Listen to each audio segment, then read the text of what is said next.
Tell me pretty lies, look me in the face. Tell me that you love me, even if it's fake. 안녕하십니까? 아렌지아입니다. 인계 두 번째 이야기를 이어가고 있죠. 이전 편의 환자의 과거력과 이번 동기로 끝나버렸어요. 오늘은 강지아 환자가 먹고 있는 약과 수술과 시술, 그리고 검사, 유지하고 있는 바일백까지 갈 수 있을지 부지런히 해보겠습니다. 우선 리피트. 강지아 환자는 과거력으로 CAG, EMR 했던 적이 있대요. 그리고 최근에 페인과 피버가 발생해서 로컬에서 검사를 했더니 지비스톤이랑 어큐트 콜레시스타이티스를 진단받고 집중 치료를 받으려고 입원을 했대요.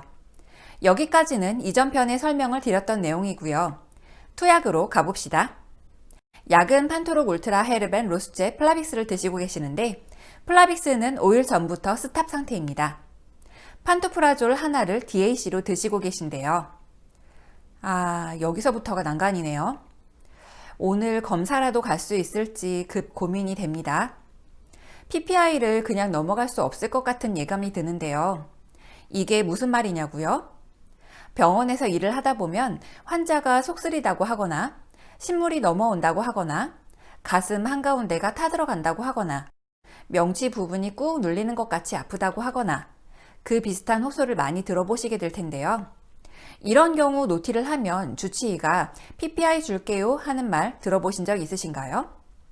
그리고 내시경을 했는데 궤양이 심한 정도이거나 헬리코박터균이 발견이 되었거나 위점막 절제술과 같은 것을 해서 위를 보호해야 할 필요가 있거나 여러 가지 이유로 위와 식도가 많이 약해진 상태이거나 할 때 간혹 주치의가 PPI를 써야 하나 하는 고민을 하면서 보험 여부를 확인하는 경우도 있습니다.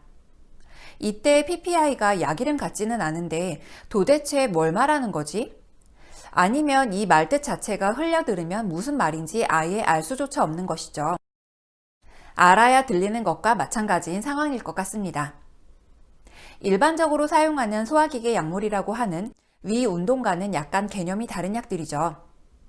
앞에서 말씀드린 환자가 먹고 있다는 판토프라졸은 판토록이라는 상품명으로 많이 불리는 약물인데요. 궤양이나 역류성 식도염에 많이 사용되는 약제입니다. 위염이나 식도염으로 여러 가지 약물이 사용이 되는데 그 중에 보험 기준이 좀 까다롭게 책정된 것들이 있는데요. 가스트릭 얼서, 듀오데널 얼서, GERD, 발의 식도, 졸린거 엘리슨 신드롬 등의 진단명과 헬리코박터 파일로리 트리트먼트, 즉 헬리코박터 치료에 같이 사용됩니다. 내시경을 해서 중증의 역류성 식도염이나 궤양 등의 질병이 확인된 경우에 보험이 인정돼서 사용하는데요. 4주 이내에 투약을 원칙으로 하고 치료가 지연되는 경우 8주까지 투약이 인정되는 약물이죠. 이것이 비급여로 처방이 되면 한 달치 정도 되는 약을 처방받고 몇만 원이 훌쩍 넘어가기 때문에 진심 현타 옵니다. 다행히 지금은 내시경 검사를 하지 않아도 처방은 가능하게 되었죠. 그래도 너무 비싸다는 생각에는 변함이 없습니다. 오메프라졸, 란소프라졸, 판토프라졸, 라베프라졸, 에소메프라졸, 덱실란소프라졸, 일라프라졸과 같은 약들이 있는데요. 이것들이 PPI, 즉 프로톤 펌프 이니비터, 양성자 펌프 억제제라고 하는 것들입니다. 여기에서의 양성자는 H+, 즉 수소이온을 의미하는데요. 세포막 단백질에서 수소이온이 위벽 세포 내로 방출이 계속되면 위산 분비가 유지되는데 그것을 차단하는 것이 PPI 약제들인 것이죠. 어렵죠? 한 번 더 쉽게 복잡한 거 다 치우고 간단히 말해서요. 위에 산 분비를 하게 하는 펌프가 있는데 그 펌프를 차단하는 약제인 것입니다. 인체에서 발생하는 여러 가지 반응으로 산을 분비시키지만 앞에서 말씀드린 PPI 약물로 마지막 경로를 차단하면 아무리 인체에서 신호를 보낸다 한들 위산 분비가 안 되는 것이죠. 결론적으로 위산 생성을 차단시키거나 감소시켜서 궤양이나 위식도 역류 질환을 감소시켜주는 것입니다. 그런데 이것을 장기간 사용하면 장내 유익한 세균을 감소시키고 장내 적정한 환경을 깨뜨려서 염증을 일으키는 클로스트리디움 디피실리 감염 위험을 증가시킬 수 있습니다. 그리고 골다공증을 악화시키고 저마그네슘 혈증도 일으키고 심한 경우 심장마비의 위험도 증가시킨다고 합니다. 그래서 투약 기한이 정해져 있는 것이죠. 병원에서 정말 많이 사용하는 소화기계 약이니까 한 번쯤은 반드시 보게 되실 거예요. 아, 갈 길이 먼데 약 한 가지로 이렇게 오래 해버렸네요. 그래도 PPI는 꼭 알아야 하는 것이었으니 시간이 아깝지는 않습니다. 다음으로 환자가 울트라셋 3T 디바이드 3를 TPC로 먹고 있다고 했죠. 울트라셋은 정말 많이 사용되는 약제인데요.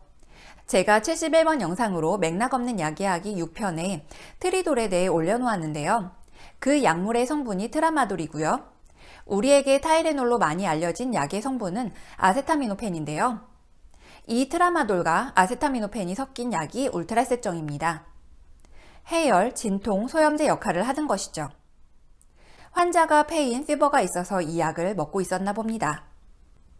그리고 헤르벤, 로수젯, 플라빅스 1T를 DPC로 먹고 있대요. 각각 혈압약, 고지혈증 치료제, 항혈전약입니다. 이분이 과거에 CAG를 했었던 과거력이 있었죠.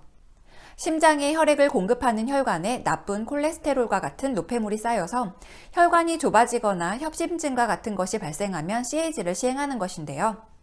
그래서 환자는 로수젯과 플라빅스와 같은 약을 먹어서 고지혈증을 예방하고 혈액순환이 잘 이루어질 수 있도록 하고 있습니다. 그런데 플라빅스를 5일 전부터 스탑 상태라고 했죠. 플라빅스의 성분은 클로피도그렐이라는 것인데요. 항혈소판제로서 가장 큰 부작용은 출혈입니다. 지금 이야기하고 있는 환자는 지비스톤, 즉 담낭에 돌이 있고 담낭에 염증이 있기 때문에 침습적인 시술이나 수술의 가능성도 있는 환자이죠. 그래서 출혈 예방을 위해 플라빅스는 멈춰야 하는 것이죠. 이렇게 치료를 위해 어쩔 수 없이 피부나 장기에 상처를 내야 할 때 멈춰야 하는 또 다른 약들로는 아스피린이나 브릴렌타라는 상품명을 가진 티카그렐러, 와파린, 다비가트란, 자렐토라는 상품명을 가진 리바록사반, 엘리퀴스의 상품명으로 불리는 아픽사반이 있고요. 트리프루살, 프라수그렐과 같은 성분명을 가진 것들은 의사의 판단에 따라 수술이나 시술과 같은 것을 하기 며칠 전에 멈춰주어야 합니다. 이외에도 여러 가지가 있겠지만 그래도 한 번쯤은 보게 될 약들은 말씀드린 것 같아요. 시술이나 수술을 받아야 하는 환자에게 혹시 혈전 용해제나 아스피린 종류는 드셨는지 반드시 꼭 확인해야 하는데요. 무슨 약인지 모르고 약을 드시는 분도 많으니까 환자가 먹는 약을 모두 수거해서 확인해야 할 경우도 있고 약 모양만 봐서는 모르겠다 싶을 때에는 약국에 연락해서 확인해야만 하는 경우도 있습니다. 자, 여기까지 환자가 먹는 약을 확인했고요. 수술, 시술, 검사로 넘어가 보죠. 10일에 업도멘 소노 BPCT를 시행했고 11일에 PTGBD를 하고 바일백을 갖고 오셨습니다 라고 했는데 풀이해보죠. 11월 10일에 업도멘 울트라소노그래피를 했다고 합니다. 간 담도 췌장과 복부를 모두 확인할 수 있는 가장 간단한 검사가 초음파 검사죠. 제가 87번 초음파 검사에 자세히 올려놓았으니 참고 바라고요. 그리고 BPCT를 시행했다고 합니다. 빌리어리 앤드 판크레아스 다이나믹 CT를 조영제를 주입해서 검사를 했다네요. 잠시 해부학을 보고 갈까요? 빌리어리는 담관, 즉 담즙이 흘러나오는 길을 뜻하고요. CHD로 불리는 커먼 헤파틱 덕트와 CBD라고 하는 커먼 바일 덕트, 바터 팽데브라고 하는 앰플러 오브 바터, 그리고 판크레아틱 덕트까지를 포함해서 빌리어리 트랙이라고 하는 것이죠. 이 빌리어리 트랙과 판크레아스를 집중적으로 보는 CT를 줄여 불러서 BPCT라고 하는 것이죠. CT 검사를 한 후에 환자의 질병을 확인하고 PTGBD, 퍼커티니어스 트랜스헤파틱 골블레더 드레네이지, 즉 경피적 경간 담낭 배액수를 하고 바일백을 갖고 왔다고 합니다.